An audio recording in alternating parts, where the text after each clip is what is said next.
بسم اللہ الرحمن الرحیم۔ کیا آپ جانتے ہیں شیطان نے عرش کا طواف کتنے سال تک کیا؟ شیطان نے عرش کا طواف 14,000 سال تک کیا۔ کیا آپ جانتے ہیں فرشتوں کا استاد کون تھا اور کتنے دن تک رہا؟ فرشتوں کا استاد شیطان تھا، جس کو معلم الملائکہ کے لقب سے یاد کیا جاتا تھا، جو ملائکہ کے ساتھ 80,000 سال تک رہا، جس میں 20,000 سال تک ملائکہ کو وعظ و نصیحت کرتا اور 30,000 سال تک ملائکہ کروبین عرش کو اٹھانے والے فرشتوں کا سردار رہا، اور 1,000 سال تک ملائکہ روحانین کا سردار رہا۔ کیا آپ جانتے ہیں شیطان کی اولاد کس طرح ہوتی ہے؟ حضرت مجاہد رحمۃ اللہ علیہ فرماتے ہیں کہ اللہ نے ابلیس کی داہنی ران میں ذکر اور بائیں ران میں فرج بنائی ہے۔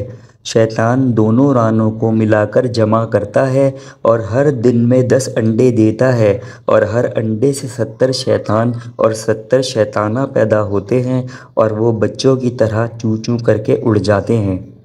ان اسلامی معلومات کو آگے بھی پہنچائیں۔ جزاک اللہ۔